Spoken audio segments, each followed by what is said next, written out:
Ciso. Oh, it's fabulous! A strike to get you up off your seats.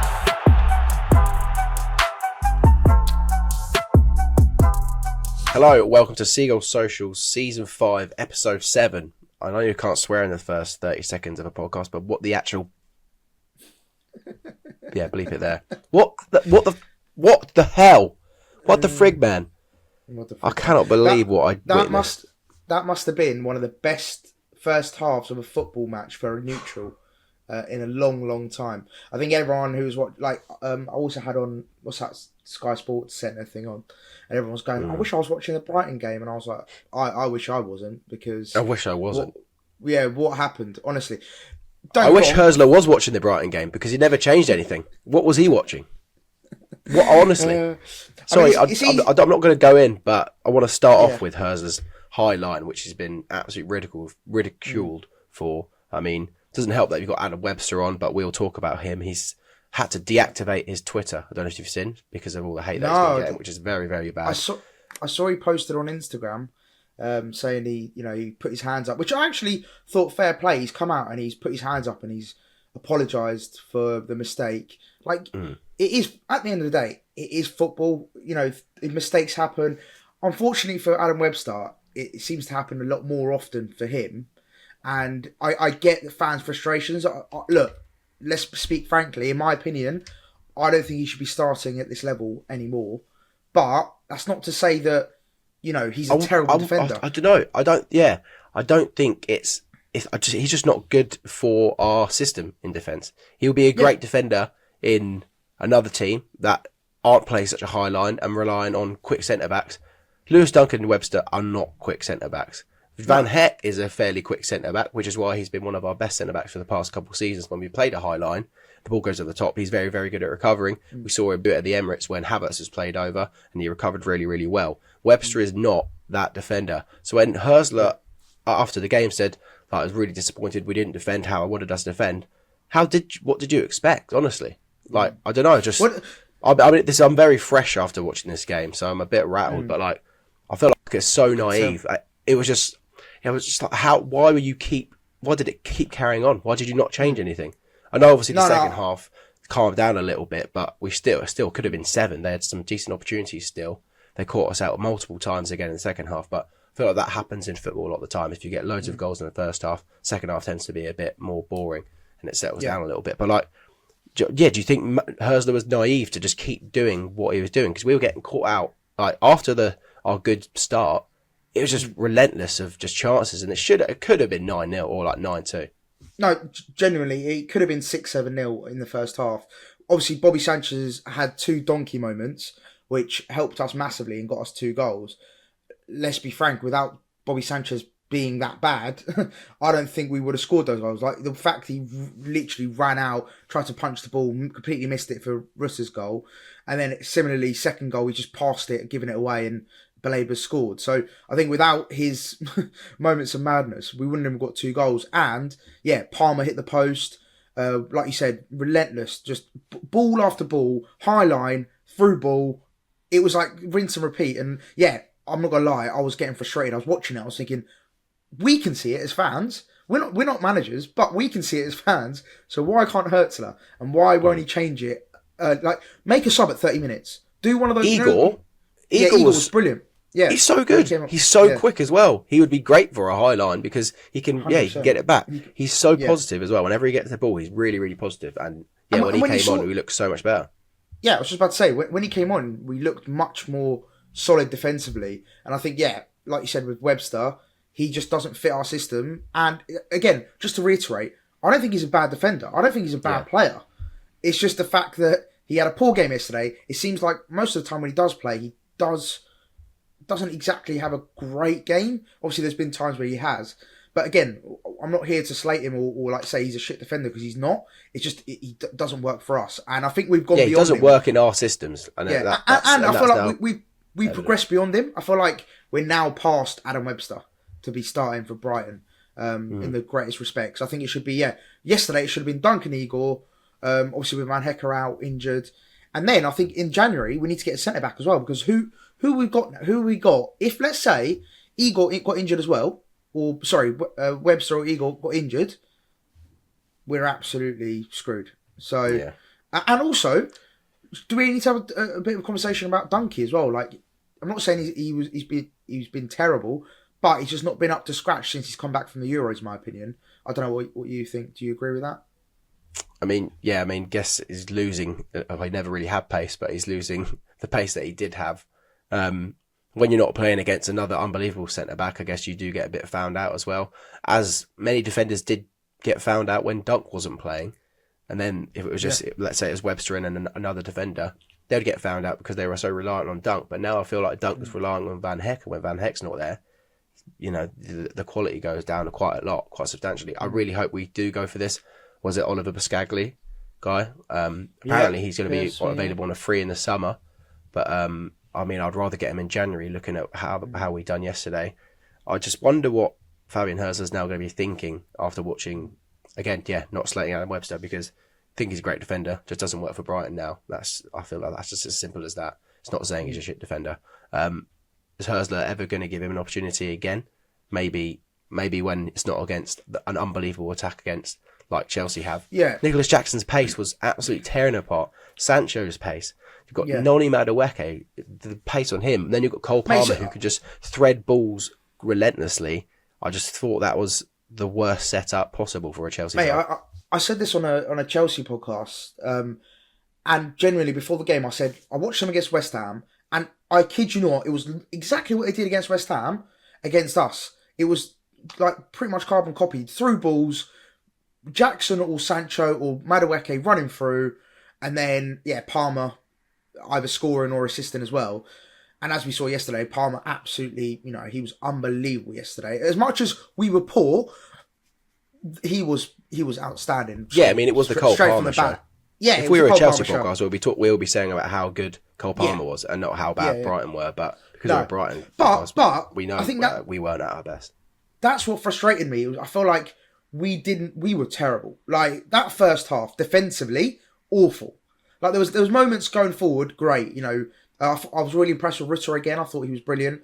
Like the more I see him play, the more I'm impressed with him. Oh my god, Belabor was sensational. Obviously, we want to try and. Someone done that meme. It was positive. Like Belabor within, but Belabor in Brighton. It was a Bugatti like parked up in like a hood somewhere or something like that. It's so good. Yeah, I've seen that meme. Yeah, I mean to be fair, yesterday he pretty much was that. To be honest, so we had a few moments, and also look, it's not all doom and gloom. Our first loss of the season in the Premier League, all season, sorry, all comps. We ended up scoring 2 goals at Stamford Bridge, and we gave the fans one of the best first halves of the season. So yeah, it's not all doom and gloom. I don't want to sit here and just be so negative because it is our first loss. I don't want us to go like off the handle, but defensively, it was worrying. Defensively, it was bad. I mean, obviously, like we could say Chelsea gifted us 2 goals. We gifted them multiple opportunities. 3. So let's start with the first one for Chelsea. So Sanchez's howler. I don't know what's going on at the back. I think like Caicedo rolls it to Levi Colwill. Colwill tries to clear it. Colwill tries clearing it. Takes his deflection. Sanchez comes running out. Mark Cucurella's left flattened on the floor by Rutter, which is great. I know Rutter took a bit of a knock as well, but he heads it in. And I thought, here we fucking go. Let's go. Because I didn't have high hopes for that game. And I thought, maybe we will be, because Chelsea looked a bit shaky, and we looked really, really good every time we came forward. So this is the thing. This is another frustrating thing. Their defence isn't that great, and I feel like I tweeted about it yesterday. It was like the battle of the mid, our defence versus their defence. Jesus. It was, I mean, we could have easily on another day we could have gone and won that game, but it was down to our high line, simple as that, and a mistake from Webster, which contributed to 3 of the goals. So on another day, I know it's very Michael Owen-esque to say it, but on another day, we could have won that game if we had just, maybe played different people and approached it differently as well in terms of the tactical approach. So, it's frustrating to see that because their defence, honestly, is not that great. And I said it in all my Chelsea previews. I said it'll be an unbelievable game for the neutrals, and it'll be whoever's defence can hold up best. And ours just didn't. So, it was simple as that. And that first goal, it did give me hope. I'm not gonna lie. I was like gassed. I was like, yes, can't believe it. And the people who were worried, there was a lot of like chatter about it being disallowed, but I was like, I can't see why it would be disallowed. If anything, it should have been a penalty. The way he bloody knocked out Rutter. But yeah, it was a good start, and I thought, do you know what, we can do something here. And then yeah, things very quickly changed because when all of a sudden, like a mistake like Webster's happens, I think, and Chelsea get the confidence, like when they get a goal, it's probably against the runner play. I know they had a couple chances, but like it was compared to us, it felt like it's more against the runner play. Then Chelsea get confidence, and suddenly the game just completely flipped. I've never seen a game change that quickly after Webster's mistake. I would say, I still think we would have lost if we had Van Heck on the pitch, because it wasn't just Webster's fault. Like there were times when Bruno kept giving the ball away. It's not just down to Webster.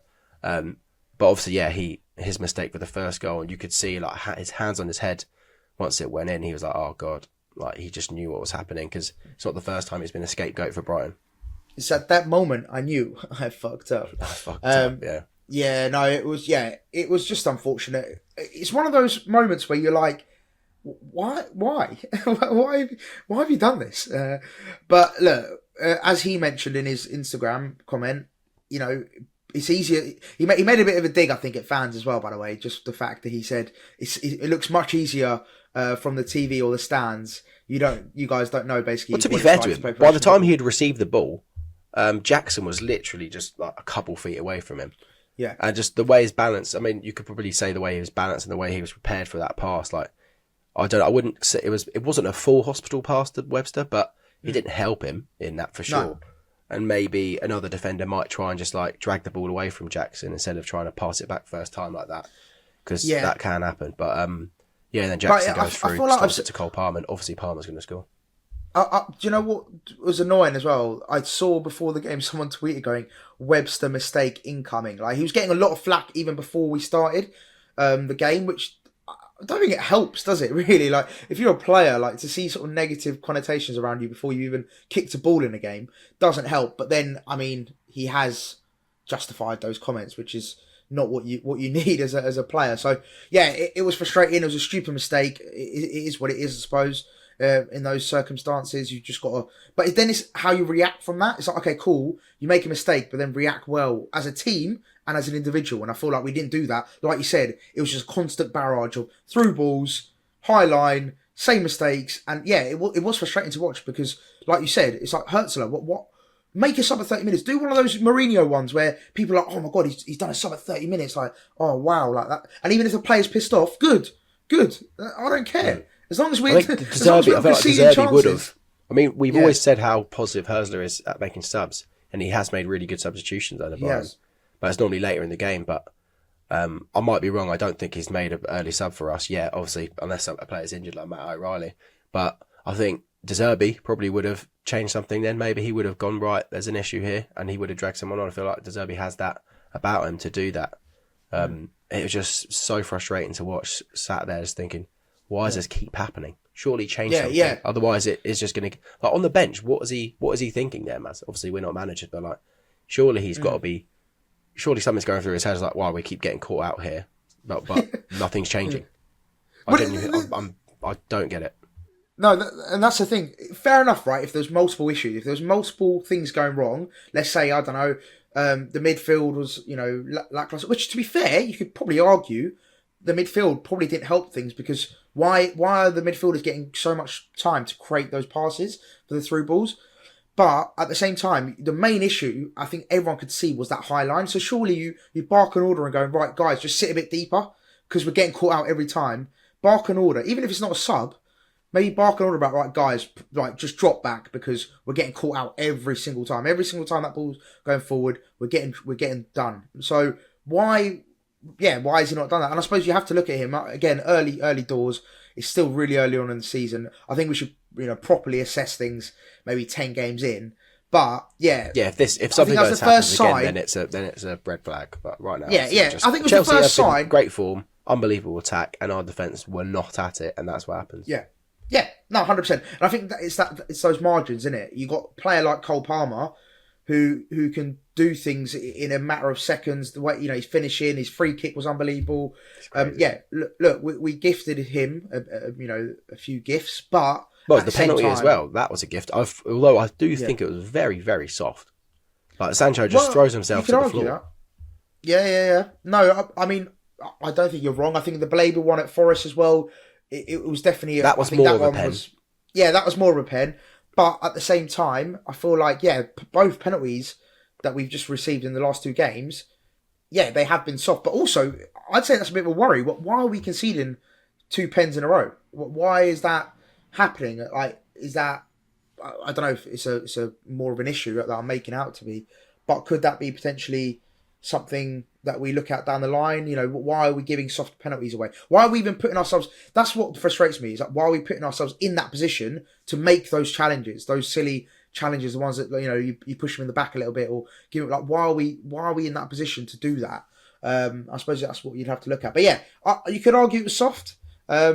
It was a little, you could, I suppose. But at the end of the day, the referee's given it, and VAR hasn't overturned it. Yeah, you can't really overturn it because it's not a clear and obvious error or all that sort of bollocks. So then literally, 3 minutes later, they're through again. I think Purvis brings down Noni Madueke. They're trying to get him sent off. I was like, oh my God, someone's going to get sent off here as well. Jesus Christ. I genuinely thought he was going to I thought, couldn't it get worse?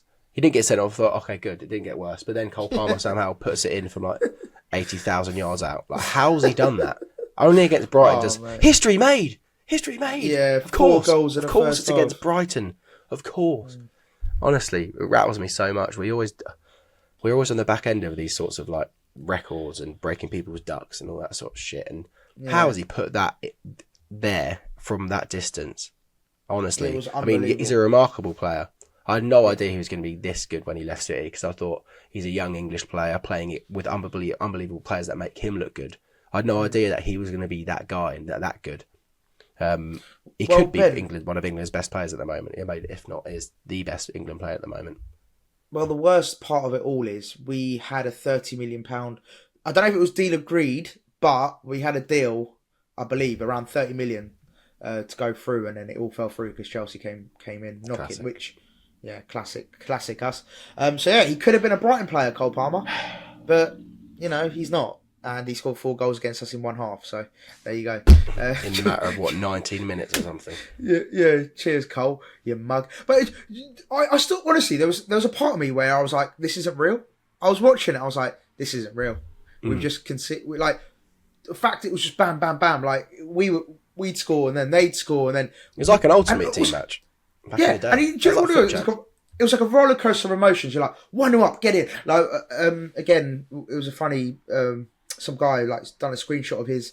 I think you can add notes, like an app where you can add notes whilst you're watching football. Oh yeah, I saw that. I was like, is the reporter saying all of this? I was so confused. No. I think it was like, fucking hell, we're finished, and I'm like, has the reporter said this? So strange. No, just for context for people that are a bit confused. You know, like you get apps where it's like Flash Score or whatever. You know, Live Score where you get your updates. I believe there's an app where you can enter your own details. I'm assuming because he's basically edited it. Or he's edited it post. But yeah, so I'll just quickly read you it. So 1-0 Brighton. Yes, get fucked Chelsea, up the Albion. Then 21st minute, 1-0, it was coming, high line, low, which we discussed. 2-1, fuck off, this is going to be a long afternoon. Then, like you said, Purvis Estepinian foul. 3-1, going to go turn off the TV. 3-2, comeback is on, come on lads. 4-2, I want to die. I wish I had Palmer in my FPL, which is all completely valid. I mean, it was he pretty much described my rollercoaster emotions. It was like, yes, we're back in it. Oh, we're 3-1 down. Oh, yes, we're back in it. Oh, we're 4-2 down. And it's just frustrating because what could have been, like I said earlier, what could have been if we just set up a bit differently, if we just approached it a bit differently. Like, you can't go to Stamford Bridge against Chelsea's front line and play such a high line. I think it was always going to end up that way. It was always going to be a high-scoring game if you were going to approach the game like that, which is great. Look, I'm not trying to make us not be a defensive team, go there and sit back with 10 men behind it, part of the bus. I don't want that at all. But at the same time, there needs to be a bit of balance. You can't just go gung-ho against such a, top attacking team. So that was one of my biggest frustrations, I think. On the back of their West Ham game, you see how clinical they are. I feel like that was a bit of a. We said that in the preview when we spoke to Rory. It's like they were so super clinical, and Rory was saying they're the best. That they have the best in depth. Well, the best attack in terms of depth. I mean, mate, they bring on Pedro Neto, who's an unbelievable player. So how are you bringing him off the bench? He's your number 7, and you're bringing him off the bench. And Nkunku, he scored. I know it was against Barrow, but he's a great player. He loves his balloons, but he should be starting. Their squad depth. Look, let's just rewind a little bit, just quickly, right? We should not be competing with Chelsea at all. Really, if you actually deep it, in terms of squad, in terms of their squad depth and the quality of players they actually have, really, we should not be competing. But we did to a level, to some kind of level yesterday. But in terms of the season, we shouldn't really, in the grand scheme of things, be competing with the likes of Chelsea and the top 4 teams in a real world. But we are, which is great. It's a positive. So I think we got to shout ourselves out for actually even being the fact that we're so disappointed and annoyed that we played so badly yesterday. I think it's a testament to how far we've come as a football club. Yeah. And I know we say it every 3 months, but well, every episode, how far we've come. Yeah, every episode. Well, that's what we should have called this podcast. But I think I just don't want to believe that Chelsea are starting to finally click. I really don't want. I don't want to. They could be. They could be starting to click. Is, I think. They could be. But yesterday, I don't want to keep harping on about it, but we weren't great. So maybe a team that doesn't set up so high defensively could potentially stop those threats that they have. I want to quickly read before we talk about finish off what else happened in the game. I want to quickly read what Hurzeler said to the BBC. Cool. A few bits which I question, but he goes, "It's still a process, and we need a good connection on the pitch, and we did not have that connection today." Correct. That we definitely did not have that connection. It is my job as a head coach to improve these things. Why didn't you? The first half, you couldn't change anyone. You definitely could have. There are substitutes. We were disappointed about conceding that many goals, but there were positive things. We tried to create some chances, but I think Chelsea defended them quite good. Kind of disagree. I think in the end, in the end, I think a bit of luck was not there for us. Definitely it wasn't. It was not our day, and in the end, I think we deserved to lose. I definitely know that, Fabian. We were all together. We win together and lose together. We need to find a good balance. We can't lose our structure as quickly as we did. There was zero structure, really. We all need to learn something, including me. I'm not grilling Fabian Ertz. I absolutely love the guy. He's been incredible. But, I mean, I hope that was a lesson in the Premier League, because we got taught a lesson, really. And I hope that Fabian knows that that just can't really happen again. Otherwise, those sorts of results are going to happen quite frequently if we get caught out like that. Because keep going back to it. How can you keep watching the same thing happening over and over again and not making a change? I feel like that is what you should be doing as a football manager or as a football coach. That's spot the errors and change it in game. So I didn't really understand when he said the first half you couldn't change anyone. What do you think he means by that? Because in substitutions? What? Yeah, I mean, like you said, you could have made a sub. I think it would have been a shock factor. Maybe he didn't want to do that. Maybe that's what he didn't want to do, as in upset someone or. You got to be ruthless, man. No, I know. I agree. But maybe that's what he was looking at. He was maybe thinking, if I do this, it's a bit of a statement, and maybe that could, ruffle a few feathers. Maybe he doesn't want to do that at this early stage of his tenure. But I agree with you. I think you have to be ruthless and do what you need to do in the moments. But yeah, maybe why he didn't. In my head, felt he couldn't. Potentially, it's a potential scenario. Adam Webster's quite a big leader in the dressing room. I think maybe dragging him off at 25 minutes or whatever it was, or 30 minutes, would really, really knock him down. I mean, we've seen his confidence is obviously not that great if he's deactivated his Twitter, which is obviously terrible. Yeah. So, yeah, maybe Fabian was worried about what he would do to Webster, but I mean, keeping him on the pitch for even longer has clearly had not a worse effect, but Brighton fans have gone in on him insanely on Twitter, which no one likes to see. But yeah, maybe is protecting him on the mental side of the game. That's the only kind of thing I can see is why you wouldn't have dragged Webster off.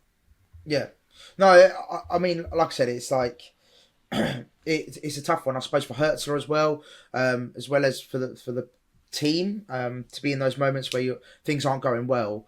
And I suppose it's just about how we react now. Like, we've got Spurs coming up next, and we'll do a preview at some point.